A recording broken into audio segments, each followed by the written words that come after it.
Hello, and welcome to another episode of Slice and Dice Ecom by ClickSlice. I'm Julia, Operations Director, and I'm joined by Josh, the founder of ClickSlice. Nice one. So today's episode, we're gonna discuss a question that is in the top 5 questions that everyone asks me, most of our clients, how to forecast the ROI of an SEO campaign. And I think it's also the biggest challenge in the industry. There's so many variables. And because with SEO, you don't pay Google, you don't get all the data like you do for ads. So with this in mind, how do you forecast the ROI of an SEO campaign? So we can actually do it quite easily if we have key metrics. So the first thing you need to know to be able to work this out is how many people are searching for the products that you sell every single month in Google, right? If you don't know that, then it's pretty much impossible to work this out. So let's use the category of electric bikes as an example, right? If you sell electric bikes on your Shopify website and you find out that there's 10,000 searches every single month on Google for people looking for electric bikes, then we can use what we call a CTR calculator. So I'll put a screenshot on the screen now while you're watching the podcast. And essentially, this is a CTR study, and all it does is it shows the percentage of clicks you get based on where your website ranks organically. Yeah. So typically speaking, if you rank number 1 for a keyword, you'll get about 35% of clicks. You rank number 2, you get about 15, and number 3, it goes lower and lower and lower, right? The same when you shop online. You don't really click the results at the bottom of page 1, and no one even goes on to page 2. It's actually a funny joke we have in the SEO industry. It's like the best place to hide a dead body is on the second page of Google because no one's ever going to find it, right? So the number 1 is like work out how many people are searching for the products that you sell. So once you have that number, let's say it's 10,000 people searching for electric bikes every month, you know if you rank number 1 organically, you'll get 35% of clicks. So here on our screen, you can see our ROI calculator, which has that CTR study built into it. So you can see if there's 10,000 searches per month for electric bikes, if you rank number 1, there's going to be 3,500 additional users to your website every single month that are searching for the product you sell. So highly targeted, not so much qualified, you don't have the budget yet, but highly targeted traffic, right? Yeah. So now we know how many users you're getting to your website. The next thing we need to identify is what is your website conversion rate? Now, if you're running your brand for a long time, you can pretty much figure this out very easily. If not, then you're going to have to basically go with the industry standard. And for most ecom brands, it's 1 to 4%. So in my example, I'll go for 2%. So 2% of 3,500 visitors is going to equate to another 70 sales every single month. So if you know your average order value, your AOV, you just multiply them. So electric bikes are quite expensive. I was looking at some last week. Don't ask why. I know they're buying one. I look at products all the time that I don't buy. I have a bad habit of doing that. But anyway, going back to the ROI calculator, this tells us that you generate another 70 sales per month, and your average order value, say for electric bike, is £1,000. Then you just multiply them. 70 times 1,000 is £70,000. So in this example, if you rank number 1 for that keyword, you'd have another £70,000 in additional revenue every single month. So nice. You can break it down very, very easily, of course. Yeah, but what if their average order value is low? Like, let's say they sell, I don't know, socks for £10. Yeah, so if your average order value is low, then you only have 2 other things you can change, really. Is number 1, the monthly search volume. So you need to target more keywords that have higher search volume to make up for the lower AOV.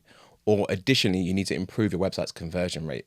You know, those are the 2 levers you can kind of pull, because at some point you're going to max out being number 1 for all of your keywords and all your collections, and you can't generate any more additional traffic. So the only way to increase your revenue is by increasing your website's conversion rate. And it's very easy to do as well. You can make small tweaks to your buttons. Like if your website's blue and your button's blue, it's not really going to stand out and get a lot of clicks. So you can, make your button maybe orange stand out. And again, it's a sales psychology. When people see orange across your whole website, they'll associate that with a CTA and more likely to add your item to the basket and check out. And what do you often find to be the biggest lever in the ROI forecasting process? Yeah, I think definitely website conversion rate. I think I answered your question before. Yeah, My bad. Yeah. Essentially, I think definitely website conversion rate. And especially for brands that have decent SEO that aren't seeing that much organic sales, that means 1 or 2 things, right? The traffic you're getting isn't ready to make a purchase, so it's all informational, or it's just the wrong traffic, completely, which is a bad scenario. It means SEO hasn't been done correctly. Or the third thing is that it's not easy for them to make a purchase. So again, just tweaking the website a little bit. There's a really, really, really few good CRO agencies in London that do that. But this is why we like to work with, agencies that our clients are already working with, because we're all working together towards the same goal. We're not just working on individual parts. We all need to come together and support the overall campaign to make our client more revenue. Yeah, and I think it's also important to know, going back to what you said, when you're asking clients what their typical conversion rates are, if they're going to have a new website, because we do have clients that migrate to a new website or want to go completely new, not to use the same conversion rates that they were used to, as you don't know yet. So that's super important to note. That's a really, really good point. We had a client, was it 2 or 3 months ago actually, migrate from BigCommerce to Shopify, and they had the conversion rate of 2.2%. Then they migrated, and they just assumed it's going to be the same conversion rate, although the whole site was completely redesigned. So like, you Never can't, assume. yeah, you never assume in marketing. Always let the data make decisions. Yeah.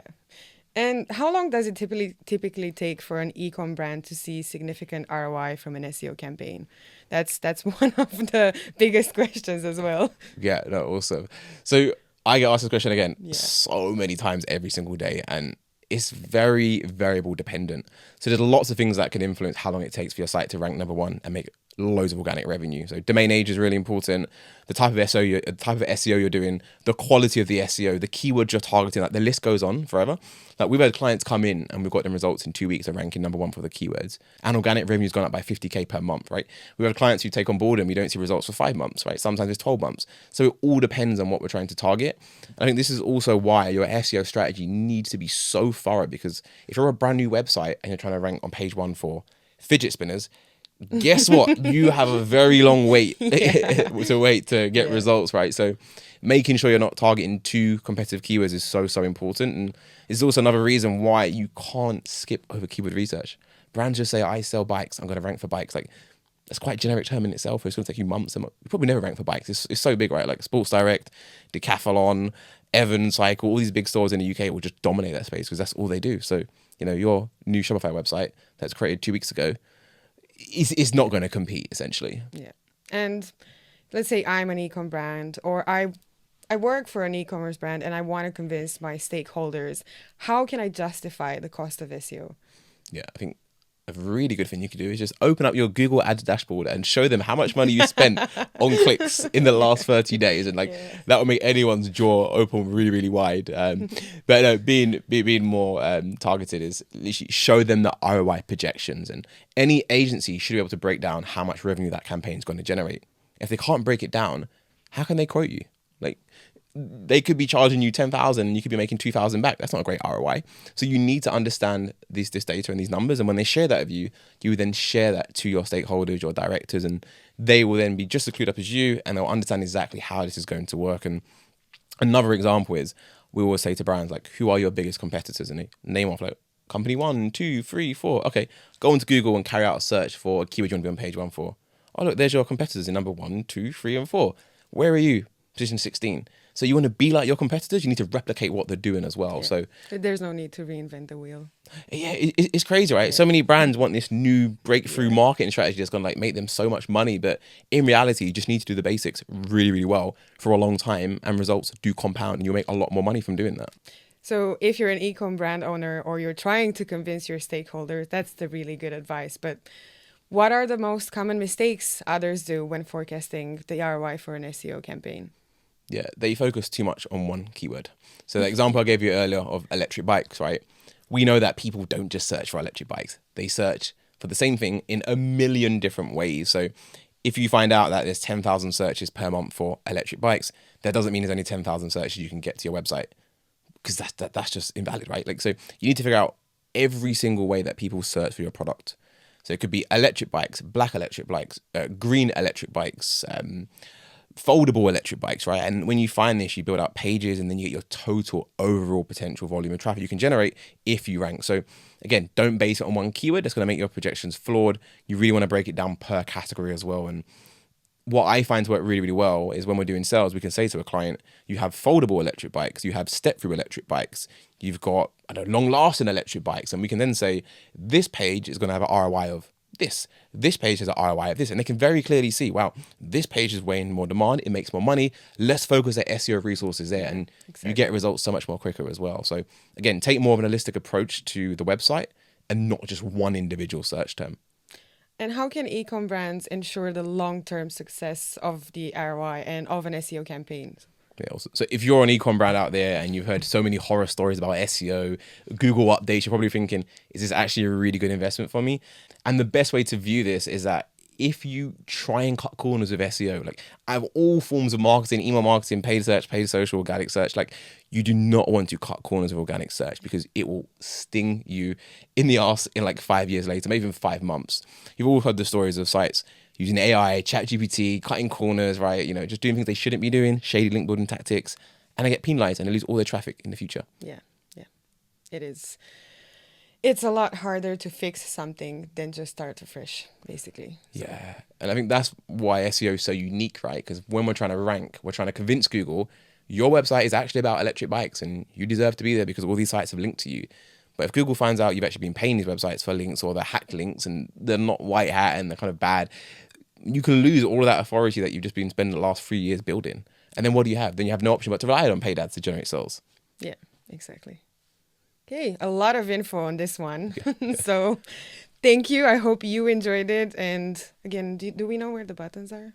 Still haven't figured out. I'm sure people do the bottom right. So I don't know if the right's here or there, but like we're going to figure it out eventually.